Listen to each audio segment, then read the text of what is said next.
need people like me so you can point your fucking fingers. I say that's the bad guy.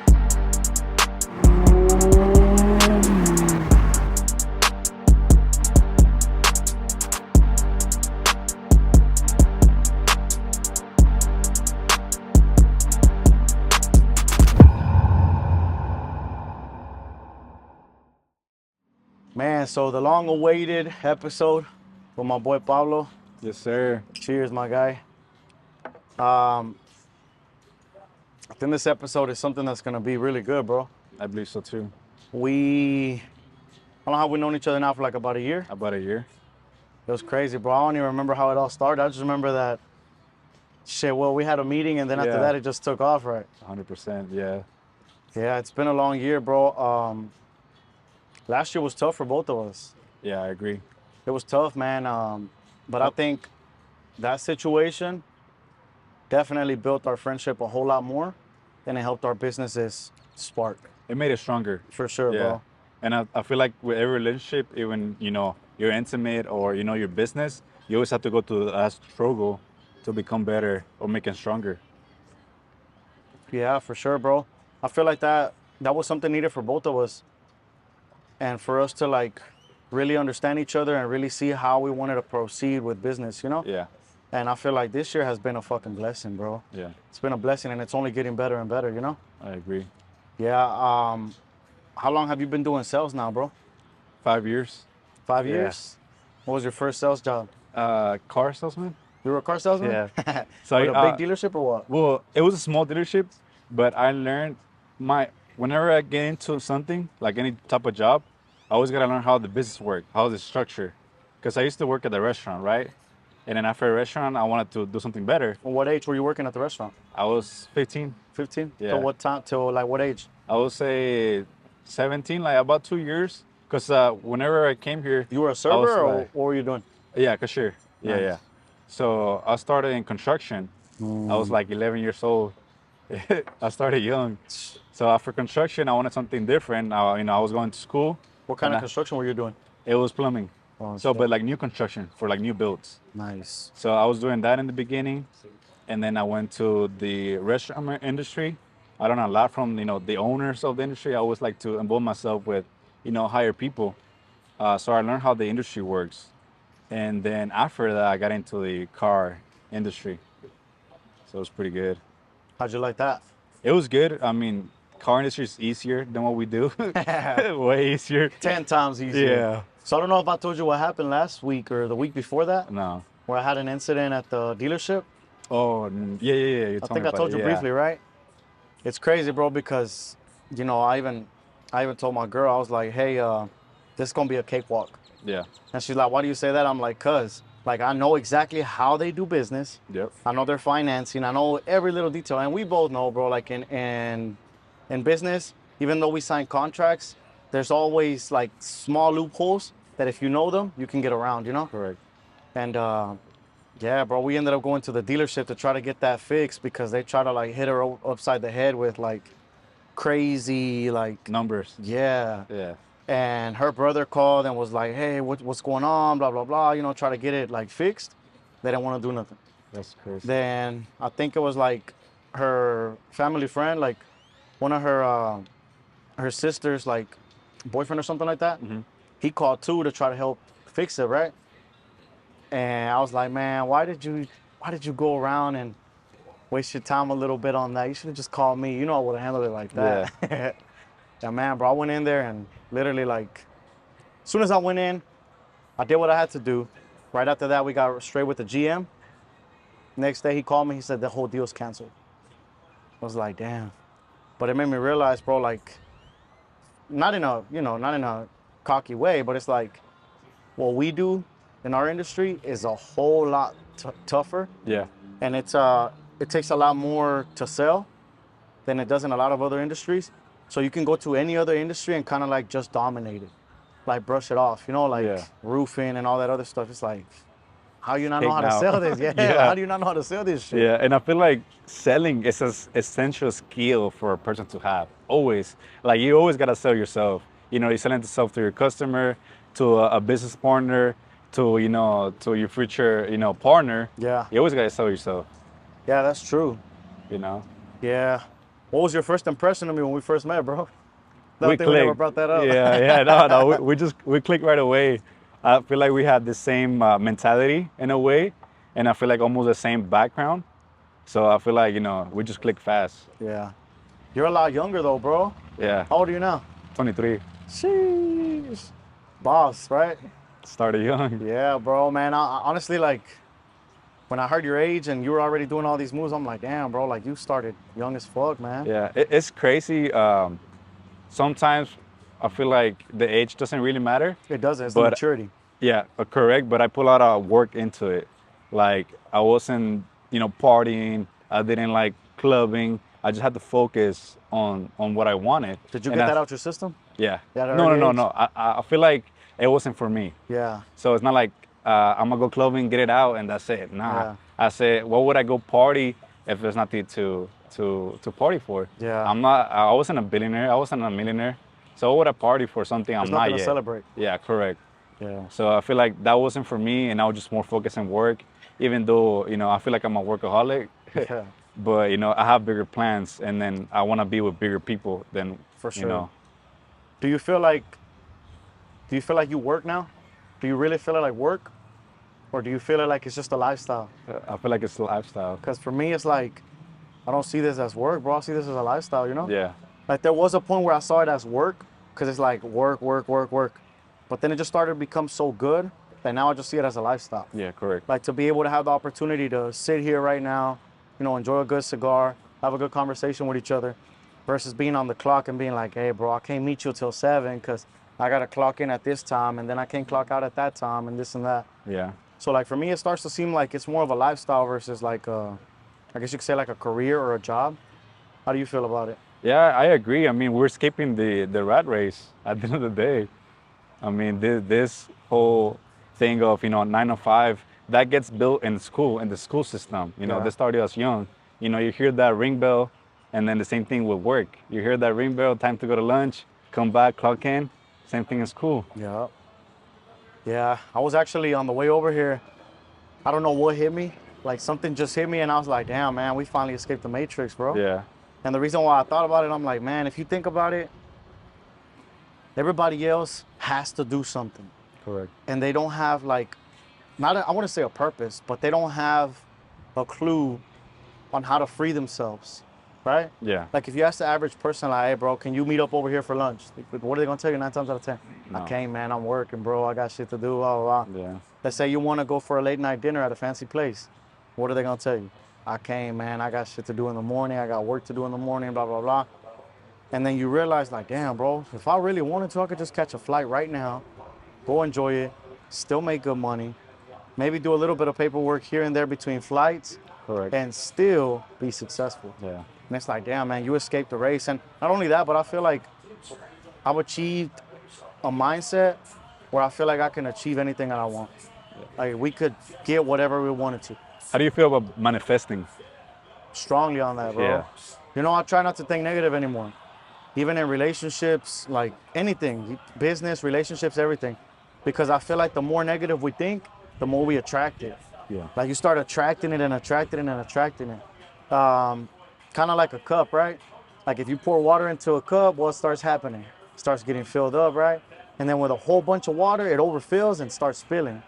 So I feel like that's kind of how manifesting works. Is like you start pouring like little by little by little by little, and then it becomes overflowing. Yeah. And it could be either negative stuff or positive stuff. If you overflow with positivity, what are you gonna have?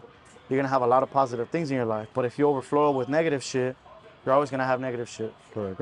Even in relationships, like I feel like if you always like think like, oh, what is she doing? Or same with her, like what if she thinks like, oh, what is he doing? He must be out doing this. Yeah. He must be out doing that. And like if you think that, 9 times out of 10, you start bringing it into reality. It might not be the reality then, but I feel like, put an example, like if you're picking and picking and picking and picking at it, like, oh, who you talking to? Who you talking to? I feel like that person eventually gets so tired to where they're like, damn, man, like they already think I'm talking to somebody. Yeah. Might as well like, Do it. yeah, because Yeah. you start manifesting the negative, Correct. Yeah, how do you feel about that? I agree. I feel like manifesting has been a big part of my life. As I always say, this year, I was able to buy an acre lot with the house. Congratulations, Thank you, bro. bro. And I feel like that was one of the main things back in December. People do a lot of goals, but they're not willing to put in the work to go get them. So I said I put all my goals, I manifested it every day, and it happened.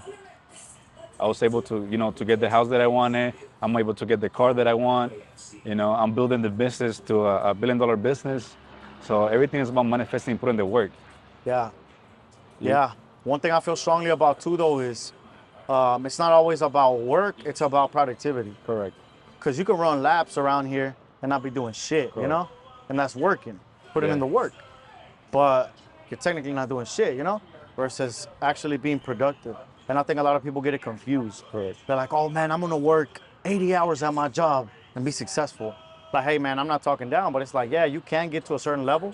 But how long is it gonna take you? Yeah. If it's already taking you 80 hours just to get that, well, how long is it really gonna take you? Yeah. Versus being productive and saying, hey, you know what? I'm gonna take a step back. I'm gonna start my own business, and I'm gonna do whatever it takes to make this happen.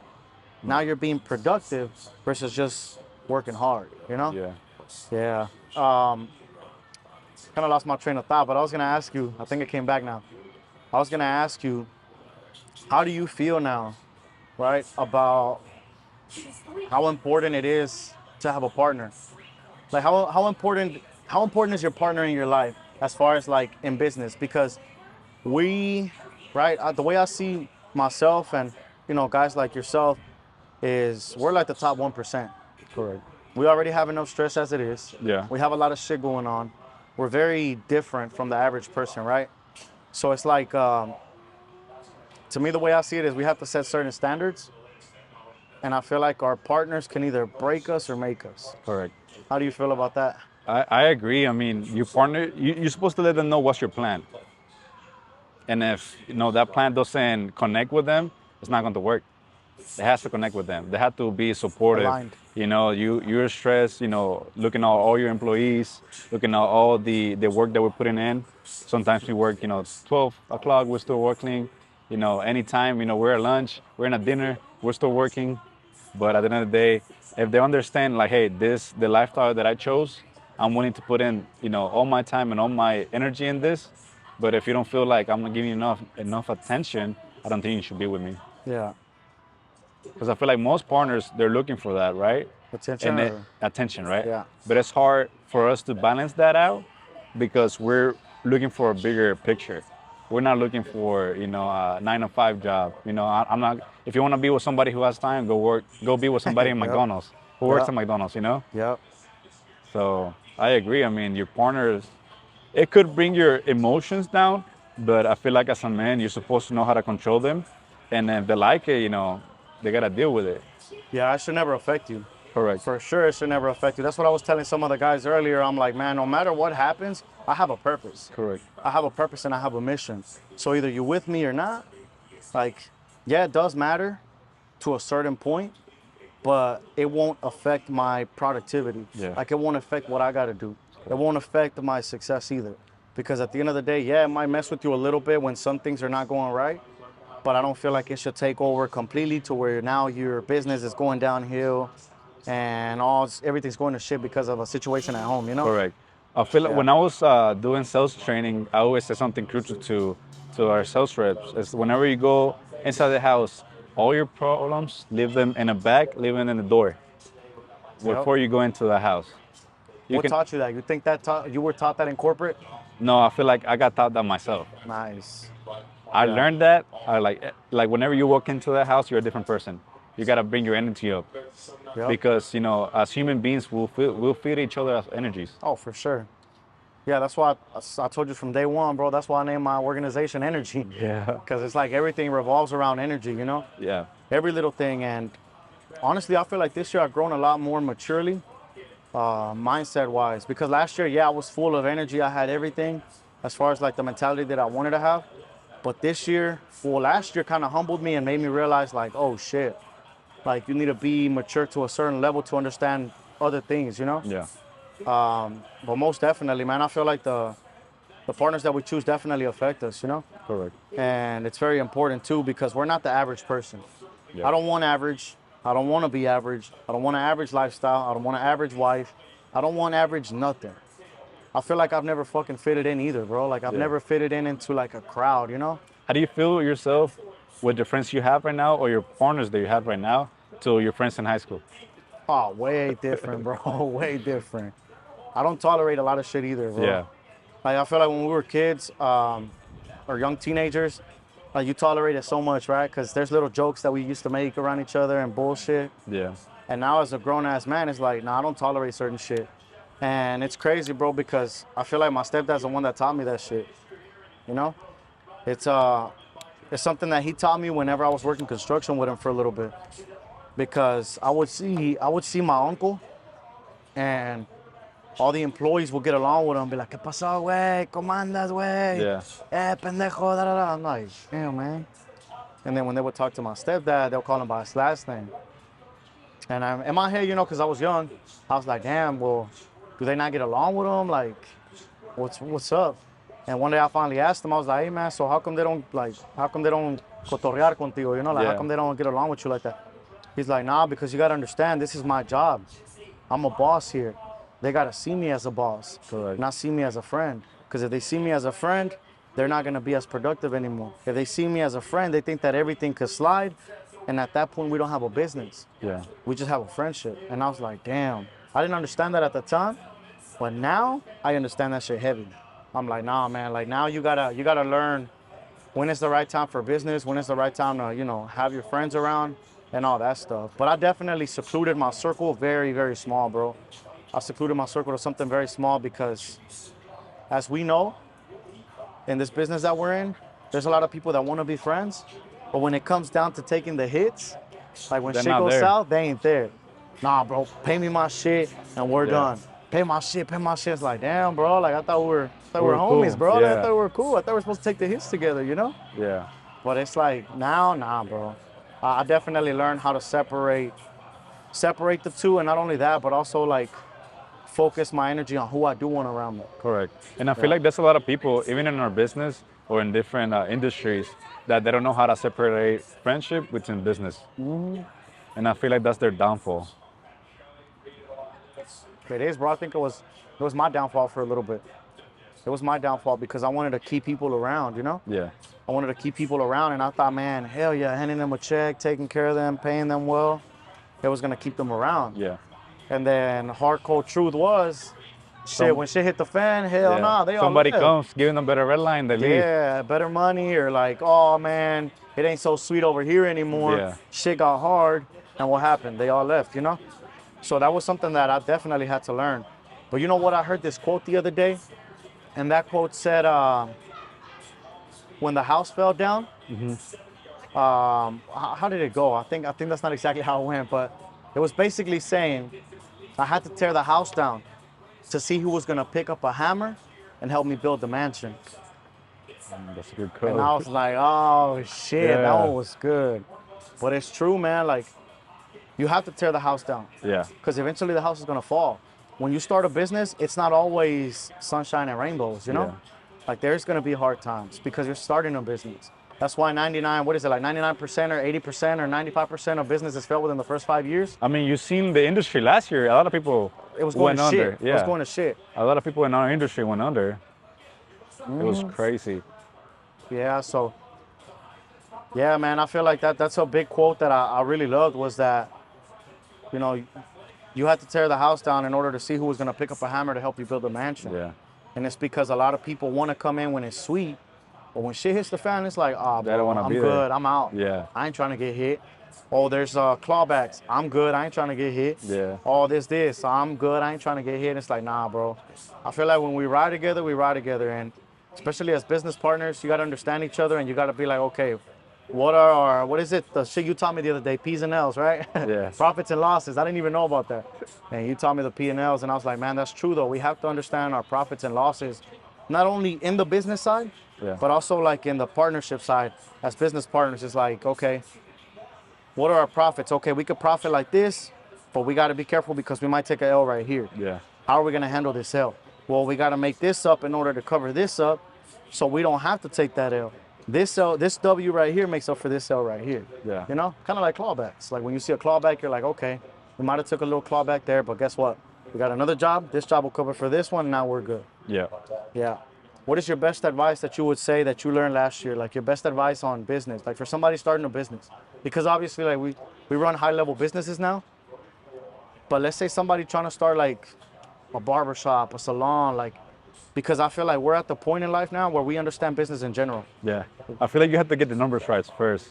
Like you said, the main thing, your profit and loss is how many cuts you had to do a week to be able to support your business or even support yourself. Because whenever you become a business owner, like you put your business first than you.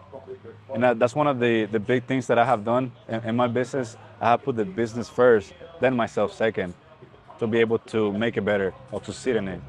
Yeah. So I feel like you have to be able to run the numbers first to know how many cuts do I gotta do in this barbershop to be able to maintain it and maintain myself as well. And maintain the lifestyle. If you have a certain lifestyle you Yeah. want to live. Yeah. Yeah, I think that's something that I had to learn too, is like we could have a stream of income coming in, but what kind of lifestyle do you want? Yeah. Do you want the average lifestyle where you're just still living normally, or do you want like a above average lifestyle? And if you want an above average lifestyle, you have to have certain investments, you know? Yeah. But shit, man, when I ran my barbershop, I would find anything to hustle, bro. Yeah. That's why I feel like sales has always been, That's how you started knowing solar? yeah, bro. I was telling one of the guys earlier that I met at the gym, I was like, man, I remember I used to go to the store, to the like supply store Yeah. for barbers, and I used to get the gels. Well, the gels I would get them for like $1, bro, like Yeah. $1.50, right? And I would get a haircut, get a client, fade them up real nice, you know, show them the mirror, pop a drink, and be like, hey, bro, you know, just enjoy your drink. I got you. Boom, badass haircut. Then every now and then I'll probably do like the black mask, line up the beard, whatever it was, you know, make them feel like, oh shit, this is top tier, you know? And then eventually, bro, I would hit them with the gel, Yeah. like a product. And I'll be like, hey, bro, I'm gonna put some hair product. Is that cool? They'll be like, yeah. I'll put the hair product on. But before I put the hair product on, I will show them the mirror. So they will see their hair and they'll be like, oh, yeah, it looks good. It looks nice, you know?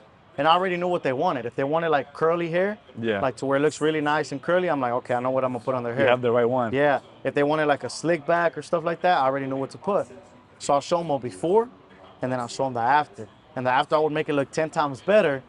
So I'll be like, yeah, man, look, this gel right here, bro, shit, it goes for like $40. But hey, man, supply and demand, right? I got you for $20 right now, bro. You know, I'll throw it in there, bro. It's a gift. $20. I already opened it anyways. You know, that's the one that I'm using in your hair. I already opened it, bro. You have no option but to take it. So 9 times out of 10, they'll be like, yeah, you're right, bro. It looks really good, man. I gotta take it. Yeah, I gotta take So, it, bro. saying that and how you used to, resell the gel product, how will you implement that now in solar? How do I implement it? Yeah. Man, you gotta make the customers feel good. Yeah. You gotta make them feel good. That's what I tell all the guys. If you go right now, right? Let's say you buy your first car. You don't have a lot of money, but you got decent money to buy something okay, right? Yeah. Let's say you just buy like a $3,000 car, right? A 04 Hyundai. And you're like, it's all right, man. You know, you're probably excited. You're like, hell yeah, my car, boom, boom. But you don't just feel the excitement like how you feel when you drive off with a Lambo. Yeah. When you drive off with a Lambo, what do? Feel better. Oh, shit, bro. Hey, pull up, man. Where you at? Hey, I'm going to pull up on you. Boom, boom. At least most people, right? Yeah. Even other people that say, nah, I wouldn't show off. You do show off, bro. Because you feel proud. It's an accomplishment. And people go and show it out and stuff like that. And that's how I feel every single sale should feel. That the customer should feel like, damn, man. Hey, you know, I just got this, man. You should really check it out, bro. Like, it helped me save this much. It helped me this. It's I going gotta to look show really up to nice. my neighbor. Yeah, bro. Like, because let's say they're outside watering their plants, right? And the guy comes outside and he's like, hey, yo, man, look, I got to tell you about this. This is what we just got. Look, this guy showed me the design and this is how it's going to look. And it's going to help me save money. It's going to help me with this and this. And now the customer feels more than just like, I'm going to save money, man. Yeah. It's all right. It's cool. They have excitement, bro. And I feel like every single sale should have excitement. Correct. Otherwise, you're going to feel like you got sold versus like you just bought something. Yep. And it should always feel like you bought something versus you got sold. Because when you feel like you got sold, even the word sold just sounds like, fuck, I just got screwed, or like, fuck, I don't feel too comfortable about this, you know? Versus, damn, man, I just bought this shit. I just got this. It's like, makes you feel more accomplished, you know? Correct. So I think that's how I implemented it. And it helped me easily, like, transfer from barbering into sales.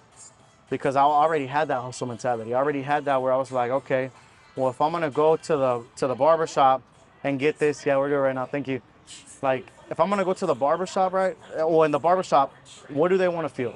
Want to feel good. Yeah. You know, women go get their nails done. They go get their hair done, lashes, all sorts of stuff, right? For us, men, we just want a haircut. We Yeah. want a fresh fade. That feeling of a fresh fade is like, oh shit, I just got a fresh haircut. That would look good. Yeah, you're like, oh hell yeah, fresh haircut, fresh lineup, fresh cleanup, like feel 10 times better. So when I realized that, I started actually doing something more than just selling a haircut. I started selling emotions. And if you realize, Coca-Cola, what do they sell? They don't sell Coca-Cola. They don't just have a whole bunch of products like Coca-Cola, la la la.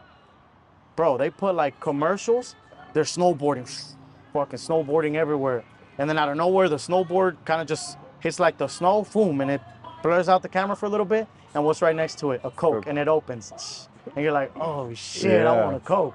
So I realized that sales is more, you're gonna sell 10 times more if you sell off emotion Correct. versus if you just sell a fucking product. Because a product, anybody can sell. Yeah. We all have products. This is a product. The table's a product. You know, the straw is a product. Yep. Ain't nobody excited to buy a straw.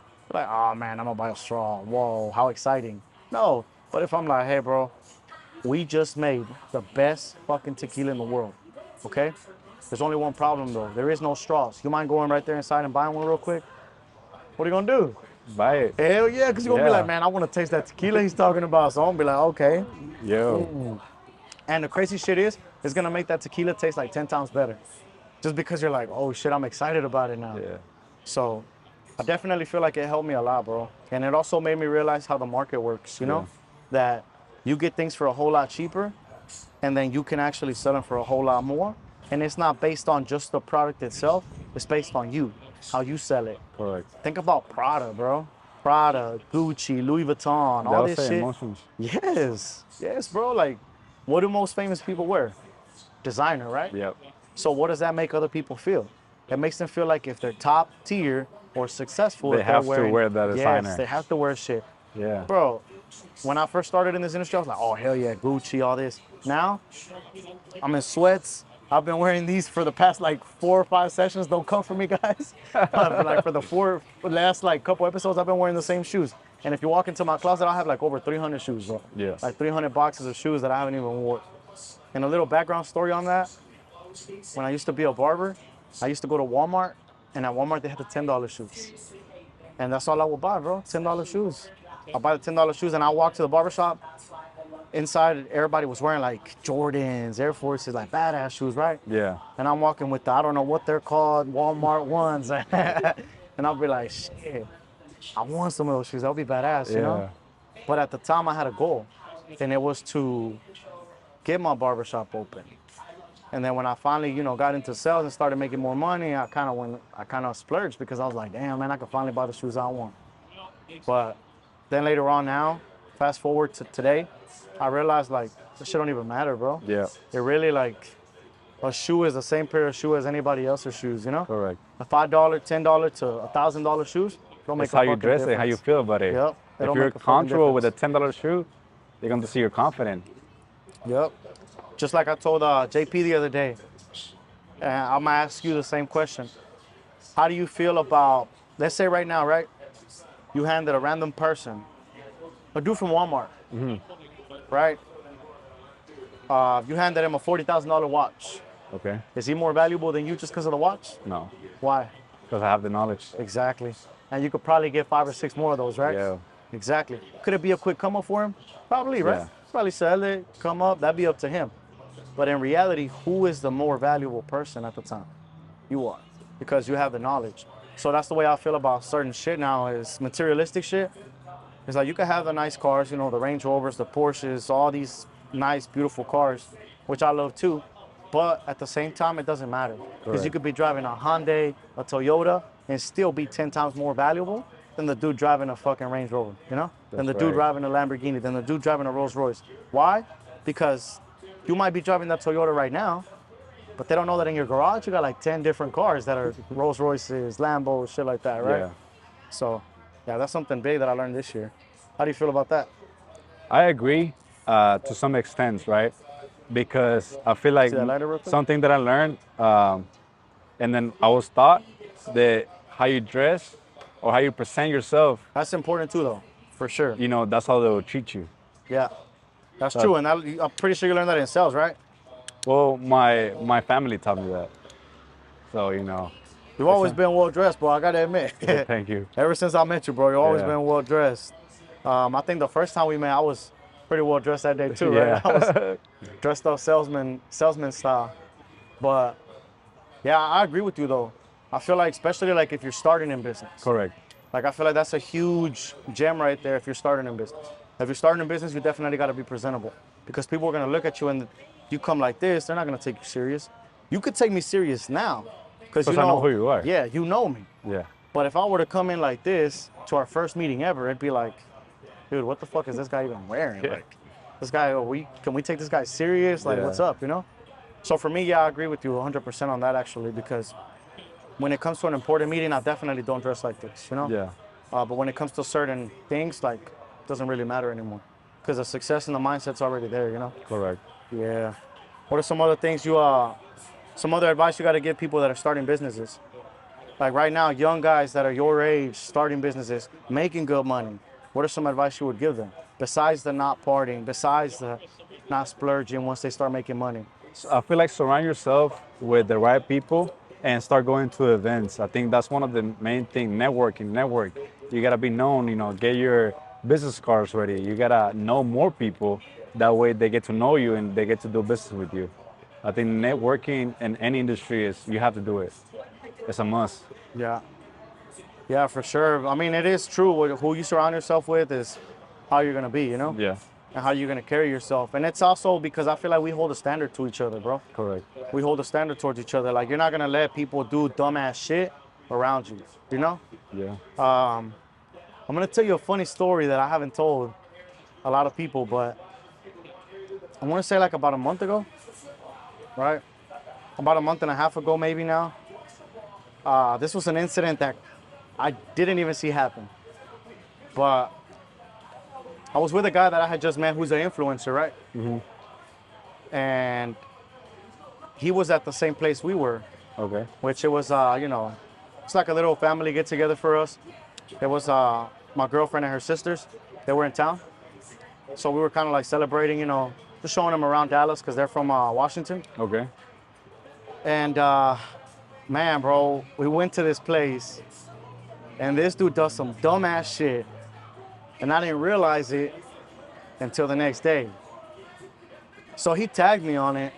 And you know, sometimes, well, at least for me, Yeah. I didn't look at it twice. Since it was him, I'm like, okay, he probably posted something cool, you know, like Yeah. nothing offensive.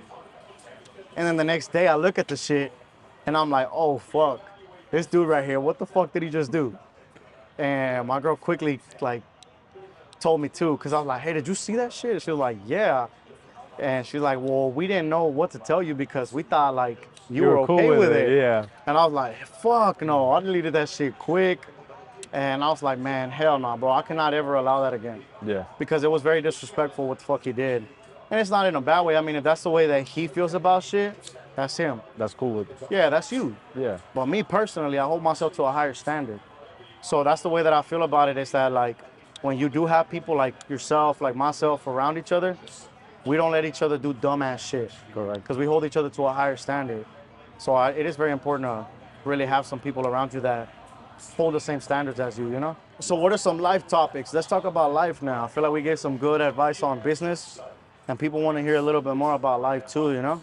What are some tough situations you've had to face that built you, bro? Where's your background? Where do you come from again? Nicaragua. And how long were you out there? Well, I was born there. So I feel like as a young age, I saw how business worked in a sense. My grandpa used to own Coca-Cola in Nicaragua. What? Coca-Cola. Coca-Cola? Yeah. Shit. So my grandpa used to own it. That was like way before I was born. And then, they did some shady stuff to it. And then he sent my dad to Nicaragua to kind of fix the business. But I learned that, if you're not putting out yourself out there to fix it, it won't happen. So, the business crumble, all So did they try to screw him over or what? yeah. Damn. So he lost all his money, he lost all his houses. And, I found that was in the beginning, like I was like 5 years old when I started like seeing all that. Like we were moving house to house and I didn't know what was going on. And then at the end we were like in my aunt's house, like living there, and I was like, what's going on? And I didn't understand that. But At what age were you at the time? I was like 7 years old when all that happened. Damn, and you're already taking like, Yeah, like hits to it, yeah. And I understand that, like whenever you want to fix something, you got to do it yourself, or if not, it's not going to work out. So I saw poverty a lot in Nicaragua, and then whenever I came here, I saw a better life. And I what was age like, did you come over here? I was 11, yeah, How long did it take you to start picking up English? about a year, A year? yeah. So you were what, sixth grade or no? I started sixth grade, Nice. yeah. And how was it? It was good. I mean, my first year, I had a lot of friends that helped me out. Where did you go when you came here? It was in Austin. Oh, so you started Yeah, in yeah. Austin, I started in Austin. Yeah. Texas. Yeah, Texas. Yeah, so you had a lot of Mexicanos around and Yeah, like Latinos, all right? Mexicans. Everybody spoke Spanish. Yeah, so my accent from Nicaragua was different from, Central America accent is way different from, Mexico or Spain. So that accent kind of went away fast. So I was kind of like a chameleon, didn't know where I was from. Ni de aquí ni de allá. Yeah, ni de aquí ni de allá. So I learned that in the beginning. And then the second year, like I was hoping my friends they knew more English than me. So it was kind of crazy. And then I started playing soccer. And then my goal was to become a professional soccer player. So I learned in middle school that I was supposed to hang around with players better than me. Yeah. So I see the same thing as business. You have to be with other people that are way better than you. They're in another level. That way you can get to that level. Yeah, for sure. Yeah. What advice do you have on people that are trying to be soccer players like that, Like people that what drove you away from soccer? You still have a passion for it? Yeah, I had a passion for it. Well, I was going to go to St. Edward's. It was a private school, private university. go play? Didn't to go play with them, right? But I didn't have the funds to be able to, go to that school, and I didn't have the grades to, to be fully to get a full College. ride. Yeah, What was that age at that time? 19, 20? I was 18. 18. Yeah, 18, and so I was working. Like I said, I was working gonna flipping cars, and I still wanted to, to play soccer, get to a college, then go to a draft, and then play at the MLS level. But I had a shock reality when I stopped playing soccer. Like I was super skinny. I was like working out every day. I had this dream that's what I want to do. So I was putting all my energy towards it, right? And when I went to another college that didn't have a soccer team, everything went, down. I gained 20 pounds. I wasn't myself. And so I had to work myself out to know like what I want to do. That way I can go all in again. When did you think you hit that point where you figured it out? My first year of college. Yeah. What was it that made you snap? Well, I said, look, I want to have a good job. That way I can save enough money to have my own business. And when I had the opportunity to create my own business, I said, college not for me. I have to go do my own thing. So what advice do you have on people that are going to college right now? Well, college is good in a way, right? Because you make good relationships there. You make friends, lawyer friends, all that good relationship that will help you in the future, right? For sure. But if you're hanging around with, people who are going just to go or party, it's not going to help you. Yeah. Might as well go do something else with your life. Yeah. I think if I were to take a step back and go back to high school, I would become friends with everybody just to build a network. Yeah, correct. Not even for the education part, because I feel like the education system is so corrupt nowadays. Yeah. Where they teach you like mostly, not everything, right? Don't get it twisted. But mostly a lot of things are things that are unnecessary. Yeah. When's the last time you used X plus Y plus Z? Correct. When is the last time you used a scientific method? Yeah. Like it just doesn't really make too much sense, right? So for me, I feel like they need to teach more like things that are gonna help you out in life. How to file taxes, how to open up LLCs, Yeah. how to run your own businesses. But obviously they don't want to teach you that because they want to be able to control, you know?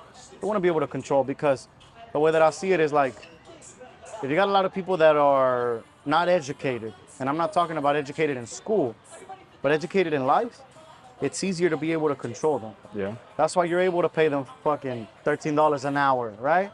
And the crazy thing I was looking at the other day, right? I went to Cane's, right? And I was looking around, and this is what I always do every single time I go to a business or to go eat. I'm like, how can I make this business better? If I were the owner of this business, what would I do different? And I start looking, and I'm like, damn, they're hiring 16-year-olds. Yeah. They're hiring 18-year-olds. Why? How much can you pay them? Minimum Cheaper. wage? Yeah. Do they have bills to worry about? Nope. No. So you can pay them shit money to run a whole business for you, Yeah. to make you millions for a little bit of labor. Yeah. That's crazy, right? And I realized too, right? And it's not no shady shit. Like, I'm a very respectful person, but it's like they always get that 30-year-old manager that's been there for like 10, 20 years. That's like, oh man, we gotta do it like this, and we better do it like, you better be on time. Hey, Freddie, you better fix that shirt, man. Don't let that cab show, man. Like, you better come with your cab tomorrow. We're gonna send you home. Yeah. It's like, damn, dude. And you start realizing, like, fuck, bro, like, the way business is run in certain places is crazy. Because a lot of these kids don't realize, like, fuck, think about it, bro. That 16-year-old, there was a 16-year-old applying that day. That 16-year-old don't know that you can make fucking millions. Yeah. That 16-year-old's future could be them as a manager there in 30 years. Still getting paid like what, $20 an hour, $30 an hour? Which is nothing wrong. Like I said, hey, if that's like, you're happy, by all means, do what you do. Yeah. But it's like, to the top 1%ers, to the people that want to be successful. People who don't want to get comfort. Yes, like, no, that's not it. That's not it. And it's sad because, like I said, like, bro, you're 16 years old, getting paid shit money to make another motherfucker millions. Yeah. Make people millions of dollars, and that's the crazy shit. You know, I had a guy too that was working as a server. He's like, man, I had a shit day today, bro. I only made $12. This whole weekend, I've only made $12, I think. That's what he said, I believe. And I'm like, damn, bro. Dude is fucking jacked. So he's disciplined as fuck, educated as fuck. Like, his mindset is up here, but his income is down here. Yeah. And to me, it's fucking crazy that you can have some people that are so fucking disciplined that their lifestyle, like the way that they look, the way they present themselves is up here, top tier, but their income is like, boop. Down there. Yeah. And it's fucking crazy, but I mean, yeah, I guess that's how I feel about certain shit. How do you feel about that? About the whole, like, I mean, as in a business world, it's smart as fuck. Yeah. Gotta think about it. It's smart as fuck. In a business world, it's smart as fuck. You get 16-year-olds to run this business, teach them how to run a Summer work. run a business, and Yeah. they're making minimum wage. You're only paying them what, like not even a fourth of what you're actually making. That's a fucking crazy business idea. But how do you feel about that though? About these younger cats that are getting educated in a way of thinking that school and working at a regular 9-to-5 is gonna get them to where they want to be. I feel like that's what we're here for, to set an example for others to, hey, I want that lifestyle as well. Let me learn from Jake. How does he build his wealth? And that's what we're here for, to give them advice on how to do your own business, how to do things right, how to not struggle. So I feel like looking at other people is like, when I go to the gym, I don't listen to music. Most of the time I listen to a podcast. You know, Patrick David, he's one of the, businessmen. Yeah, hell yeah. I was listening to him, and and other entrepreneurs, just to keep learning. You always gotta have that student mentality. And I feel like if that young entrepreneur has that student mentality, learning from us or from other businessmen, I feel like they'll be able to get that information that they don't teach you at school. Yeah, for sure. That's why I tell everybody it's important to have mentors. It's important to Yeah. listen to shit like this. This is fucking free. Yeah. This is a $10,000 course Yeah. to somebody, you know? Yeah. That Not we're even, giving not for even free just at money, Utah. just like the time that we put in to learn all this. Yes, you're literally getting a shortcut. Yeah. That's what I feel like mentors do for you, you know? Like they've been through the fucking losses, you know, lost a Yeah. shit ton of money, fucking failed businesses. Like they've been through all that bullshit. Yeah. So when you come in fresh and they're telling you, hey man, don't do it like this. Because if you do it like this, you're gonna take this L, this L, this L. Instead, why don't you do it like this? That way you avoid all these losses and you're able to scale your business quicker. So I feel like when we you know sign up for mentorships or have mentors as friends, you're technically like using a cheat code. You're buying time because instead of you taking 10 years to build that business, it's gonna take you way less. Yeah, Because you correct. have somebody with experience that's telling you, hey, don't fuck up like this. Yeah. Don't make this fuck up. Don't do this, don't do that. But I agree with you 100%, man. Being able to have those mentors. And I feel like another thing that I have learned, and then young entrepreneurs will learn is you have to lose $100 to make 1,000. You have to lose $1,000 to make 10,000. You have to lose $10,000 to make a million. You have to Yeah. lose millions to become a billionaire. Yeah. So you always have to take that risk. It doesn't matter if you have $0 right now in your bank account, but if you believe in it, you take that risk, you will become a billionaire Oh, or for a millionaire. So you were saying that your grandpa used to own a Coca-Cola company, huh? Yeah. My grandpa used to own like a big, man, I don't even know what they call it, bro. But it's basically like, you know the ranchos, Uh-huh. donde siembran todas las cosas? A farm? Kind of like a farm, I guess you could say. Okay. He used to own one of those, man, in Mexico, and he was really big out there. Like he was a very important man out there, you know? Okay. And it's crazy because kind of like my mom and her family kind of grew up like in money. Yeah. They grew up con haciendas and ranchos. Servants. Yeah, well, Yeah. not really servants. At the time over there, like where we're from, no tenían así like sirvientas ni nada de eso, but it was more like they had a nice home, you know? Okay. Un rancho y todo eso. But once they came to the States, nada. Like zero, bro. We didn't have nothing. Even me, like, as a kid, we didn't really have much, man. Like, Yeah. I didn't have shit either. And I was actually living with my grandma from, I think it was like 4 years old, all the way till I was 7. And then when I was 7, I finally came over here to the States. But yeah, I never got to experience that wealth. But I guess that's something that I also like got from my grandpa, you know, was that he was like a businessman. And that's probably where I got that from, bro. It's like the ambition, you know? Yeah. The hunger to want to be somebody because his mother was rich. They were wealthy. His mother and his father, they were rich. They were wealthy. And it's crazy because whenever he got with my grandmother, they basically said that they weren't going to give him no money. Okay. So they cut all his funds. They weren't going to give him shit. That's crazy. So he basically became broke, you know? Yeah. And then he hustled and was able to get everything for his family. My grandfather had 13 children, bro. Wow. Yeah, my grandpa too. And they provided both for sides. all of them. Yeah. Yeah, like back then it used to be different, you know? And They had a no lot of tenían time. tele, no tenían tele. No tenían tele para mirar. So, Yeah. Yeah, my grandpa too, on my mom's side, he used to own land as well. They used to own a lot of tomatoes, used to sell tomatoes, ketchup, all that good stuff.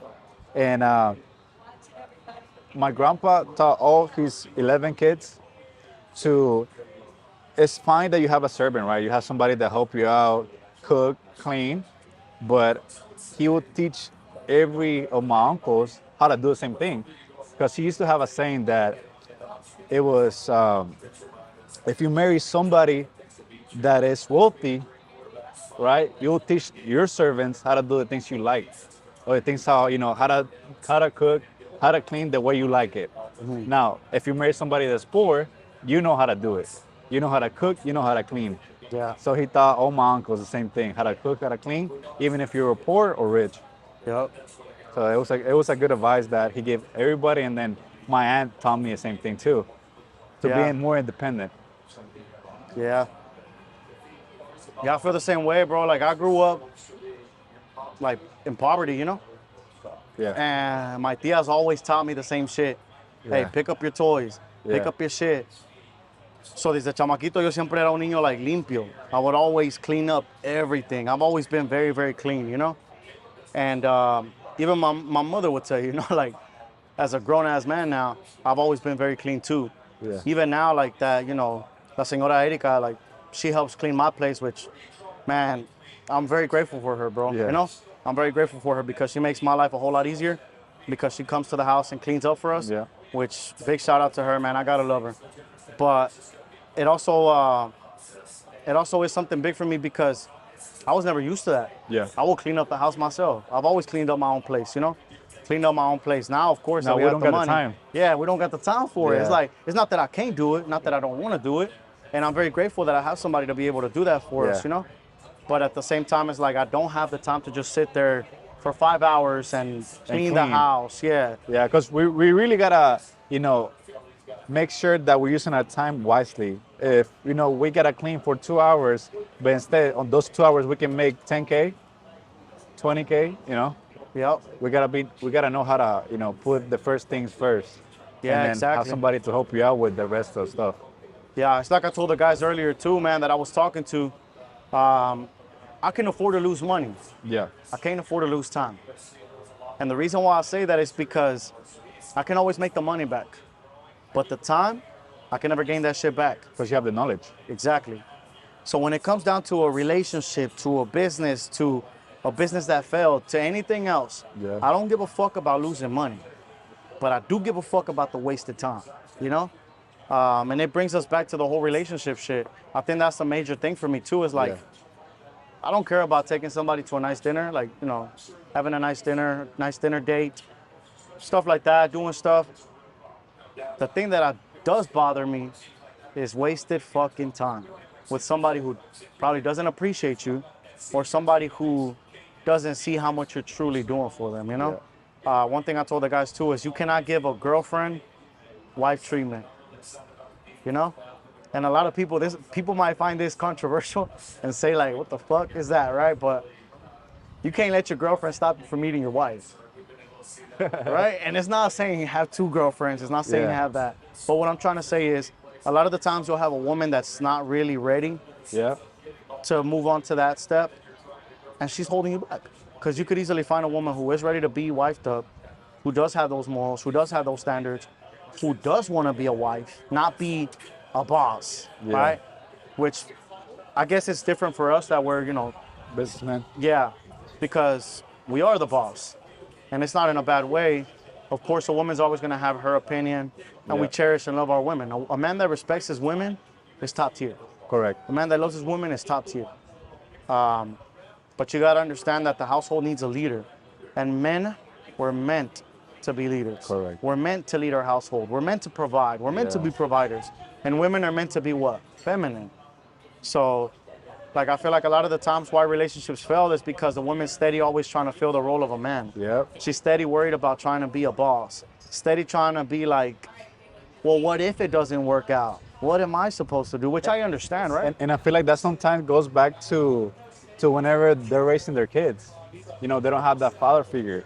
So they're not attached to their masculine side. Yep. You're saying men, right? Yeah. Yeah. That's true. But a lot of the times too, man, whenever we don't have father figures, it helps us grow a whole lot more, It helps us grow a lot more because you don't have that father figure. Correct. So you try to step up. You're like, I have to step up. I have to become a man Yeah. because I don't have that. And even when you have children, like when you have those children, it makes you realize like these children need a father figure. Yeah. So I have to step it up. I can't be a fucking bum. I can't be the father figure that I didn't have either. Correct. I can't be what's that ghost? I can't be Casper the ghost, know? Like, hey, there's a picture of me and my father. You meet him right here? He's right here. Yeah. Like, missing. But yeah, I feel like it makes you step up sometimes, Yeah. But as far as like for relationships, for us, man, that are businessmen, for top tier motherfuckers, for people who are trying to make something big, even for women that are entrepreneurs, I feel like it's very good to hold a high standard because, like I said, me as a man, I don't want a woman who's steady saying, I don't need a man. Correct. Because if you don't need me, go by yourself. Be alone. Yeah. Oh, what if one day I don't need you? Or what if one day you don't want me? Well, that one day can be today. Go ahead and do that today. If you think that one day you will not need me, then currently I don't need you. Yeah. Because at the end of the day, bro, if you think about it, like what did we talk about earlier? Manifesting, right? Correct. If you're already manifesting and pouring little by little into that cup of like, well, one day I might not need this man. Or what if one day this man leaves me? Yeah. I'm not going to have a plan B. I'm not going to have that. Why do you need a plan B? Why can't it be like, hey, we're going to be married forever. We're going to have a happy home, happy family, and we're going to live till we get old together. I'll take care of you. Yeah, we're going to live to be old together. Yeah. One day we're going to be able to sit outside, watch our grandchildren come in, hug us, and have a loving home. Why can't that be the mindset, you know? But I feel like nobody's saying that anymore. Yeah. You know, I feel like now it's like, you know, men are not supposed to be masculine. So That don't get me wrong. You know, you gotta respect women all the way. You know, you gotta be respectful at the end of the day, but you still have to have your own masculinity. Yeah, absolutely. I agree with you 100%. That's why I said the way I see it though is if you are a masculine man like us that are alphas, right? You want a woman who's in her feminine side. Yeah. And if she's not ready to open up to that feminine side, it could cause problems in that relationship. Yeah. And that's why a lot of relationships fail, because the woman isn't ready to open up to her feminine side. Yeah. And it could be because of motherfuckers that fucked her over. Yeah. It could be because of men who weren't man enough to provide for her. Yeah. So now she has her guard up, which is understandable. They were kids. Yeah, it's understandable. But now that you're talking to a top tier motherfucker who shows you that he can provide, that he is a man. He's gonna give you a better life. Yes. But if you build these walls still, what's gonna happen? That man's gonna dip. That man's gonna say, you know what? It's not for me. It's not for me. Yeah. I already have enough stress as it is. I don't I'm need okay. more. Yeah, I don't need more. I'm willing to give this girl the lifestyle she wants. Yeah. Like I want to give her the castle. I want to give her the kingdom, because in order to have a kingdom, you need a king and a queen, right? Yeah. I want to build a dynasty for my kids. Yeah, you want to build a legacy. You want to have something. You want to have a family, and you want to change generational curses. Correct. You don't want to be that guy that's like, oh, we have a stepfather, a stepmother, and we have all of this. No, let's build a happy home. Let's build a family. Let's, don't work. Yeah. Help me build other businesses instead. Like, let's duplicate our money. Take care of our home. If we have children, raise my children. Yeah. Teach them the morals that we want into our children versus somebody else having to teach them because we're too busy, like, trying to boss up. And I feel like that's one of the big things, because I was talking to another business owner earlier today, and I was telling him, like, yeah, where your kids are here? Like, no, they're in Europe. And I was like, why is that? He like, the Western world is not meant, it's not help you to raise children here. There's a lot of pedophiles here. It's not meant to raise children. Yeah, it's not. So he sent his kid to Europe to have a better life. Because over there, here in the Western world, they don't have the right, how you say it? They don't have the right morals. Yeah. They don't have the right morals. Yeah. And I think that's one of the big things that it has changed here.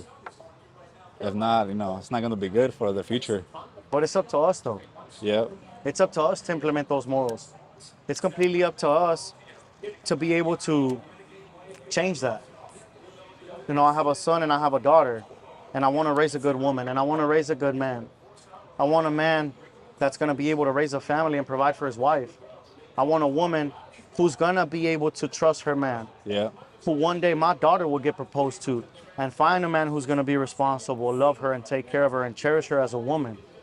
But in order for me to be able to help them find that, it's not just about the fucking money. Yep. It's about implementing the right morals, implement the right mindset, and teach my son that he's a man. Yeah. Teach my daughter that she's a woman. And how does that start? By me. Because if I'll take my daughter every now and then on little dates. I'll take my daughter flowers every now and then. Yeah. Like I teach her little small things that when a man does come into her life, he has a fucking bar to meet. Because she's no longer impressed by roses. Yeah. My dad always gives me that. She's no longer impressed by gentleman courtesy, gentleman-like behavior, like opening up the door for her. Why is she not impressed? Because her dad does that. Yeah. Her dad does that. So she's not going to be like, oh my God, he opened the door for me. We have men in this world again. No. Her father's a man. Yeah. And even now, like, my girl, I open the door for her all the time, bro. Like, whenever we come out of a dinner or anything, I open the door. If we're walking on the sidewalk, which is simple shit that a lot of people don't know. We're walking on the side of a sidewalk. Where's the man supposed to walk? On the side where the cars are coming. Yeah. And then the crazy thing about all this, everything you're saying that a man should do, you and I, we didn't grow up with dads. You know, we didn't grow up with that father figure, but we learned how to be a man by ourselves. And the world. Yeah. The cruel fucking world. Yeah. That shit taught us that, man. It's crazy. I'm excited, bro, for the future, and I can't wait to, be able to, hopefully one day in the future, be able to meet you with your children and stuff like that. Yeah, me too, bro. I'll be good, bro, because Yeah. I feel like you're going to be a good father, man. You're a good thank you. businessman, and, we've learned our hard lessons because business is never easy. Correct. It's never easy. Life ain't never easy. And I feel like the status and the way we're going right now, in 10 years, we're going to look back and be like, shit, you remember that time, bro, when this shit was like this? Yeah. Probably sitting in fucking Monaco or Greece or an island that we can't even fucking mention and be like, oh, Yeah. shit, bro, you remember that time? Like, yeah. Sitting on the yacht talking about Yeah, just smoking a cigar, too. Probably filming another podcast with Omar. it. Yes, sir. But that's the goal, is to have that ultimate circle where we're able to build, Yeah. we're able to win, and we're able to provide for our families, our wives, our children, our brothers, sisters, whoever we provide for, right? And be able to give them a better lifestyle. Yeah, and then build our last name, that, our grandpas, had a lot of kids, but where my uncles at? Like, they're not doing anything. They messed up the whole family generation wealth. So we're here to break that curse and then make a better dynasty for our kids and, their children too. That's crazy you say that, bro. We've never talked about this. Yeah. And for us to have that similar background too, where our grandparents were kind of like Good. wealthy, Yeah. and then out of nowhere went to shit, Yeah. and now we're kind of bringing that back up. It's like, shit, bro. I feel like we kind of got an opportunity again. Correct. Like our grandparents somehow got the opportunity to have us, and now we're those grandchildren that are gonna break that curse again. Yeah. That the curse of they built it and then it went to shit because their children didn't really appreciate it. Yeah. Now they got the grandchildren, which is us, fucking rebuilding that shit Yeah. and structuring it correctly so it never goes downhill again. Yeah. So we could be wealthy for generations to come. Correct. So our children are gonna be good children so that, 30, 40, 50, 60 years from now, they're still wealthy. Yeah. They're better businessmen than we are, better businesswomen than we are. They have happy families. They're raising good children. They're living a happy lifestyle, bro. Correct. Because I feel like we've always, the way that I see it is we were taught that it's okay to split marriages. Yeah. It's okay to live in separate to not get homes. married. Yeah, to not get married, to live in different homes, but it's not okay, bro. Or to have different wives. Yeah. Yeah, I think that's one of the big things. And I feel like if I were to see myself as a 18 years old, 17-year-old, I would tell myself to keep focused. Don't focus on looking for women. Don't focus on looking for a partner. Keep focused on your grind. You gotta master the 3 W's. You gotta want it, you gotta work it, and you gotta win it. I love that. You gotta what? You gotta want it? You gotta want it, you gotta work it, and you gotta win it. Woo, that's a gold gem right there. The 3 W's. Yeah. For me, it's the 2 L's. You gotta master the 2 L's. Because 2 L's make a W, right? Yeah. All right. 1 L is a lesson. Okay. And the other one you gotta learn. Yeah. Right? So it's never a lost. Yeah. You've never lost anything. Yeah. Right? You've always either learned or it was a lesson. Right? So it's either way it goes to the same shit, which is learning from your losses. And 2 L's make a what? You put an L like this and you put another L like this and you flip them, what is that? W. W. Yeah, bro. So It's crazy how you said that, because everything that I learned in business and then all the downfalls, I always call them school. This is school. This is another lesson that I had to learn to be better. The school of hard knocks. So I always saw it at school. yeah. It's crazy though, right? Because you're learning more Correct. in the real world, in the business world, Yeah. than you probably ever did in school, right? Yeah, never. It's like, how are you going to have a business teacher, teaching you about how to become a billionaire or a And millionaire? they've never fucking touched And a they million. did it. Yeah. Yeah. So, like I said, you have to surround yourself with those type of businessmen to be able to get into that level. Yep.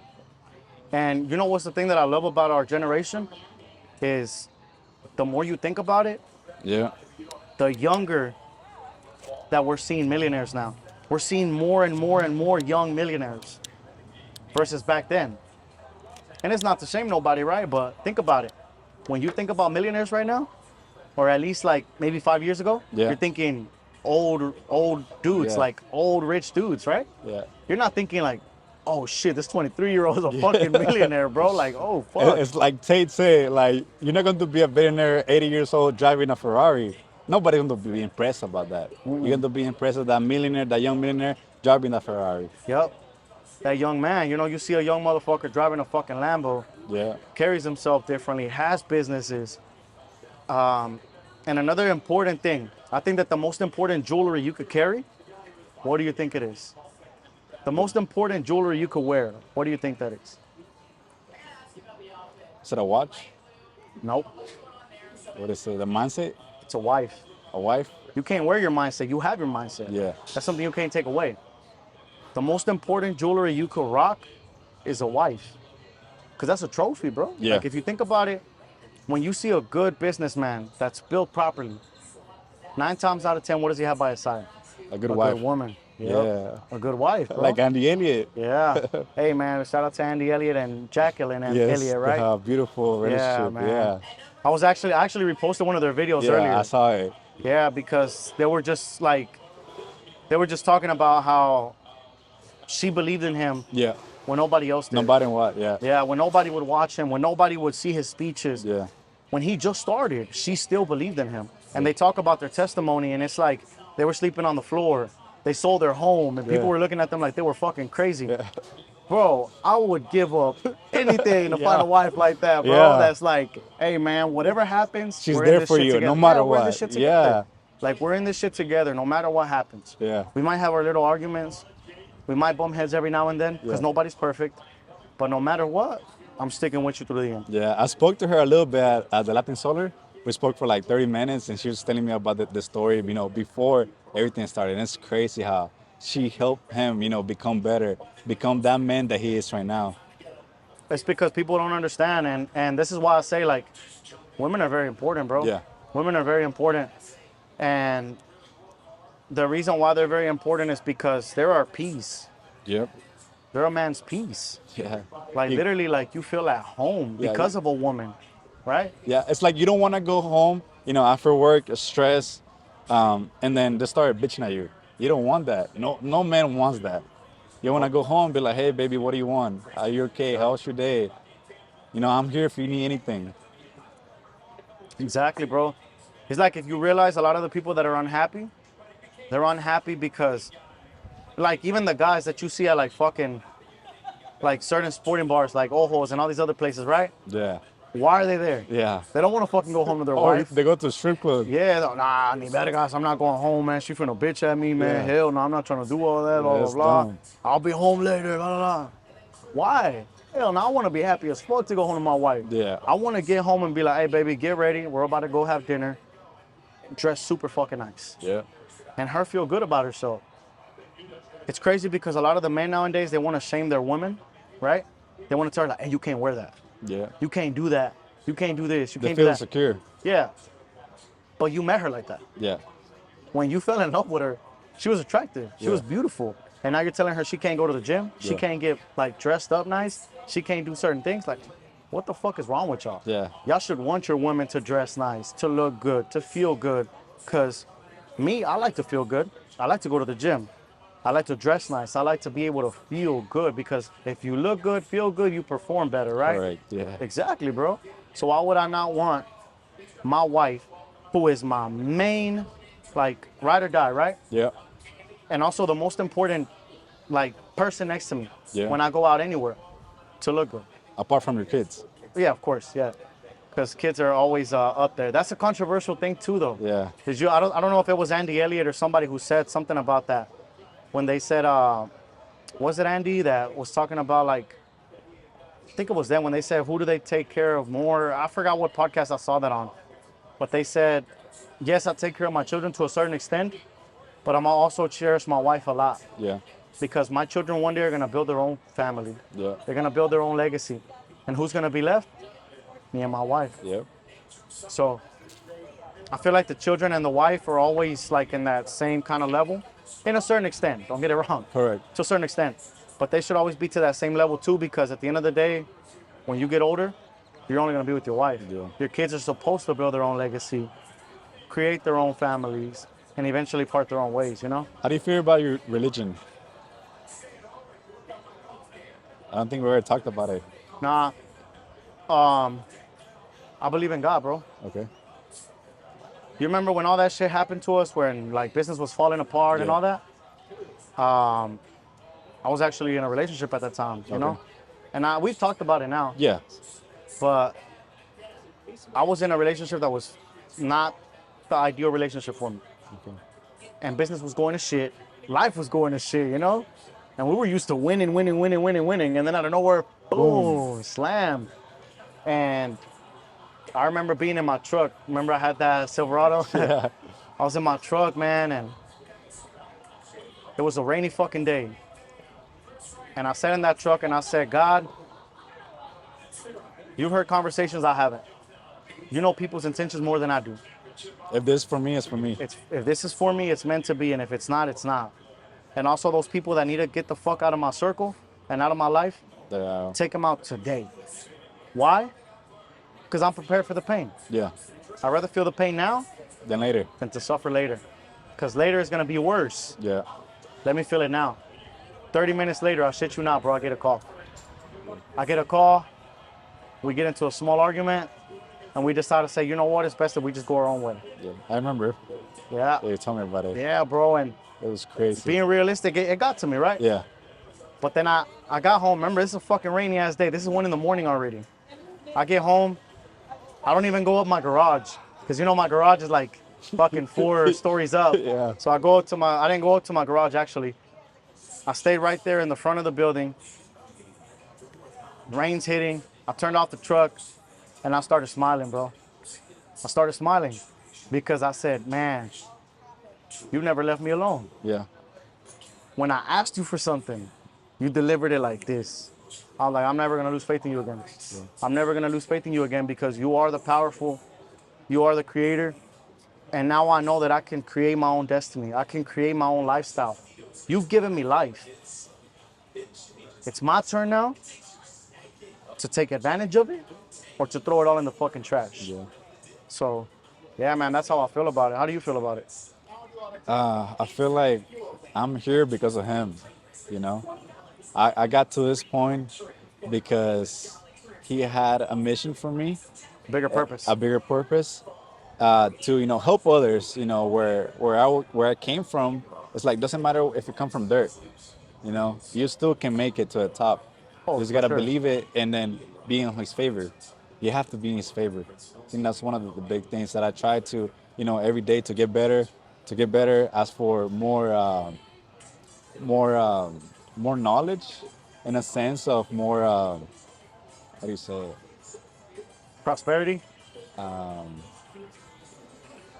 probably use that word wrong. No, more. Trying to use big words. More what? Like more knowledge and more what? Like more knowledge is a big word. So like wisdom. There you go. Yeah. So I don't know if you know Marcus Aurelius, right? He was Haven't heard of he was the emperor, right? He was 23 years old, and he Emperor of what? I think it was Rome. Okay. But he was just 23 years old, and he was already conquered half of the world. It was crazy. His story is another level, right? But he asked for what was the word you used? Wisdom. Wisdom. He asked God for wisdom, and I think that's one of the things I always ask God for, to give me more wisdom. Because at my age, you know, I have many employees, you know, double, triple my age, and I have to be sure that I have to take care of them. That way they can take care of their families. Exactly. That's one of the things I learned at a young age. So, you know, we gotta make sure we do everything right. That way the company keeps going and help other families. Yep. Be able to help other people feed their family too. Yeah. Yeah, man. Honestly, like that's one of the things that I've asked for too now is just health. Honestly, wisdom and health. The rest is up to me. Yeah. I create my own future. I create my own legacy. And you know, me personally, I'm a type of guy that, you know, I like to get along with people, like have a good time, you know, joke around every now and then. Yeah. But when I have serious conversation with a lot of the guys, you know, including Omar himself, you know, a lot of the guys that I mentor and help out, I always tell them, you have to understand exactly what your purpose is and realize that it's up to you. It's not up to God. Like, yeah, God gave you life, but it's up to you how you live this life. Yeah. Like, you could throw it away because you could do a lot of shit, right? You could always be just drinking, doing other shit, right? And never be successful. Correct. And it sucks to say, bro, because a lot of people have so much fucking talent, and what do? Throw that shit away. Yeah. Throw that shit away, bro. When I was boxing, because I boxed from the age of 8 to 18. Oh, wow. When I was boxing, bro, I would see motherfuckers that were so cold. Yeah. Like, some of these dudes were meant to be fucking legends, you know? But, you know, where we lived at, was a lot of shit going on. And they would get carried on by that lifestyle that they would give up on boxing. And I was like, man, nowadays, you know, like looking at the Ryan Garcia fight the other day, which is fucking phenomenal, bro. Great job to fucking Ryan. Shout out to Ryan Garcia. We need you on the podcast, my guy. You're in Dallas. Come to the podcast. We need you here. Yeah. But, man, that marketing strategy was so amazing, bro. Yeah. Because he fooled everybody to think that social media is so real when it ain't shit. It's fake as fuck. Social media, you can literally, like, tell everybody, hey, man, I just went bankrupt. I'm fucking out of it. Boom, boom, boom. In reality, you're like, hey, bro, did you get that yacht ready? Yeah. Is the Lambo good, bro? Like, we good? Okay, cool. So one of the things, like, for me is like, shit, bro, like, being able to see that and how much talent these guys had back then and not being able to see them go pro was like, fuck, bro. All that talent thrown away. Now they're just working a warehouse job, which is no shame in that. Like I said, I'm not trying to shame nobody. But it's like, dude, you had so much talent. Like, your talent goes above and beyond. Damn, this wing got a little strong. Little uncut scene. We could still leave it on. But it's sad to see a lot of people's talent, like, just go to trash because they don't know how to value it. They don't know how to, like, understand that you have a life, but it's up to you how that life turns out. Yeah. Like, you're not just gonna become rich because you're here. Or you're asking for it. Yeah. You got to put in the work. I'm gonna sit in this fucking chair and be like, hey, I wanna be successful. I want $1 million. I want $1 million. I want $1 million. Not gonna Doesn't fucking work work, like that. bro. You're still gonna be sitting in the same Yeah. fucking chair, in the same fucking table, without a fucking million. The way to get that is understanding, what do I want? Like, for me right now, right? I'm in the point in life where I truly have found so much knowledge now, and I'm at so much peace, bro, with business, with my lifestyle, with the shit that happened with my parents, like, with everything. I'm in so much peace that I think the only missing piece for me right now would be just a wife, bro. To be fully, like, can't complain about shit. Yeah, can't complain about shit. Find a wife, like, that sees the same things that I see, that holds herself to high standards as well, that we do understand that we live in a world full of temptation, that we live in a world where shit's falling apart. We live in a world that's burning down. But can we slow dance in a burning fire? You know? It's like, what is it? Justin Walker said, I want dark love, bro. And by dark love, we don't mean like fucked up love. By dark love, you mean that love that is unbreakable. That love where you're able to... That loyalty is strong. That loyalty is strong, is faithfulness. Not only faithfulness, but to where you're able to dance in a burning fire, bro. Where you're like, hey, you know what? If something does happen, I'm here for him. If something does happen, I'm here for her. You have no worries. Like I tell my girl, like, when you're with me, don't worry about shit. Because you're with me. I'm your protector, I'm your provider, and I'm here to make sure you're okay.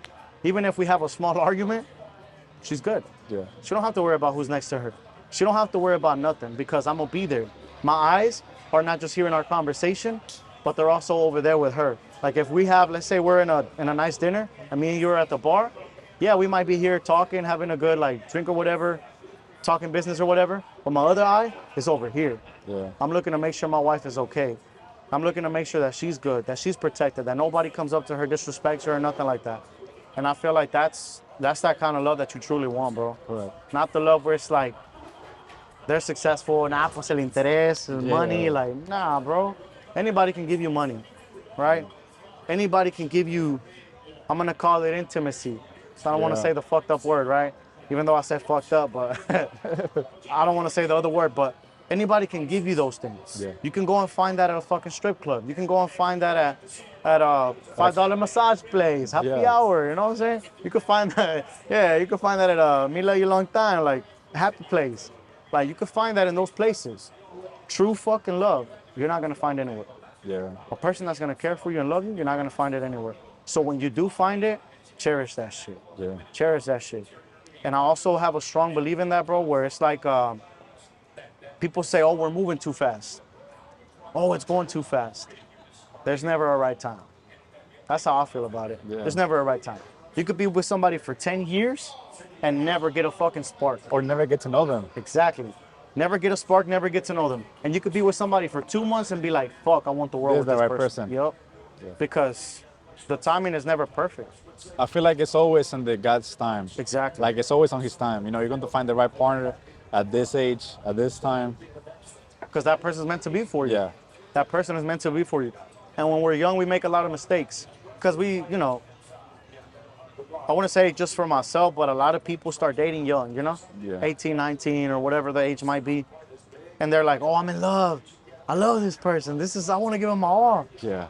Then later on, 5 years later, you realize like, that think- wasn't it. That wasn't it. Era un capricho, you know? Yeah. It was, how do you say it in English? Capricho, like a bad habit. What do you say? You can say that. Like yeah. a bad habit, right? Yeah, Or like a what? Yeah. So I feel like we have a lot of caprichos when we're growing up. It's like we think that that's the right person. Yeah. But in reality, you're gonna find the right person and it's gonna be perfect. Like you won't have to like be like, oh, I have to force it. It's there, bro. It happens Yeah. naturally. Happens naturally and it happens right at the perfect time. Where you might be like, damn, I had this partner for 3 years and we never got married. Yeah. We never proposed, nothing. And you could find this other person and be like, holy fuck. You got married in a month. You got married in a month, you got married in 2 years. I don't know, a Yeah. year. Like that person was the world. Yeah. And it's crazy how it happens, but I strongly believe in that. And then you feel like you know them for life. Yep. Without knowing them. Exactly. Yeah. You feel like, damn, it's only been 2 months and now I feel like I've been with this person Yeah, my for whole like 10 life. years, Like yeah. I already know this person. Yeah. Like I know what they like, I know what they don't like. I know the things I can do and can't do, like the respect boundary.